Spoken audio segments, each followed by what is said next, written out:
From my studies and journey and experiencing heavy Calvinistic influences, reading the New Testament on my own in a college extensively, and being a denominational pilgrim, I dove into some serious questioning in seminary. From the onset, I knew that there had to be a theological middle ground behind all the issues of immanence and transcendence, predestination and free will, God's being eternal and Him creating at a point in time, many other conundrums that my Western thinking was trying to force me into one or another. I knew there had to be a gray. The pinnacle of my discovery of this came in a Messianic Jewish course when my professor, Rabbi Chaim, rebuked us whenever we would create theological systems. You guys and your little sound bites, God does not fit within your little boxes, which he said just about every class. This got me into exploring Eastern thinking. The realm of essence energy distinction was extremely intriguing to me initially. I saw that with this one distinction, it still retained mystery but allowed God to work in time and space while being removed from it at the same time. Apophatic and cataphatic was now united. The essence energy distinction says that God can work in time and space because the potential for him to work has always been within him. By necessity, this is something distinct from the essence because the essence of God only contains actualized activities that are synonymous with his being. Therefore, I see essence energy distinction as an answer to this conundrum by maintaining the logi doctrine of Saint Maximus the Confessor, who says that the archetypes and thought wills in God, including the essence of every living thing, exist eternally in potentiality as thought wills. Otherwise, all of these creatures must eternally exist, since every action of essence is eternal by definition of absolute divine simplicity. I believe absolute divine simplicity must lead both to Calvinism or Arminianism in the extreme aspects of both. Let me explain.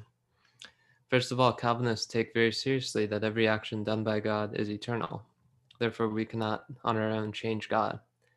In order for this to be true, God must predestine every action in man. That does not constitute a change in himself.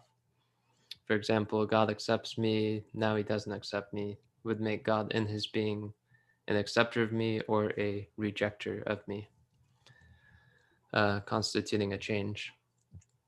On the other side, extreme Arminianism shows that we are the ones to choose God, which also makes sense in this paradigm, paradoxically.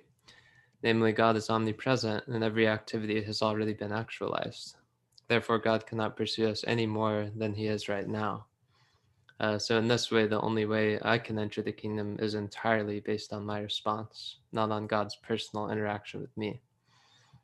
God becomes not a personal God, but just the opposite, a karmatic force that we change what he does with us based on our own choice. This puts God as a puppet whom we control, rather than allowing the potentiality of the both and reality. What is the both and reality of essence energy distinction? Well, God works through me to do his will. This is a synergistic relationship. Yes, I must be willing, and yes, God must work. But me willing does not guarantee God working, nor does God working mean that I will be willing. Both are in harmony under essence energy distinction because it maintains not only free will in God, but personal interaction with and through us by an uncreated means through, through created means. One big problem I see in absolute divine simplicity is there's no way for God to transgress this barrier between uncreated and created, because every action must be eternally actualized, which would include creation itself. Another problem is that the flesh of Christ and the Eucharist must either be understood as created means or the essence itself, which is by definition removed uh, from creation. This brings great confusion to the statements of the fathers that Mary truly is the mother of God. This giving great confusion to where there was once clarity that the humanity of Christ was truly united with the divinity such that the Word became flesh. The fathers saw that each attribute Christ had in flesh and divinity was united in the divine person of the Logos, such that God died, God was born, God was hungry, etc. The only way it is possible for God to do these things and experience them in that way is if we say there is distinction between God in his essence and God in his activity through Christ and the world.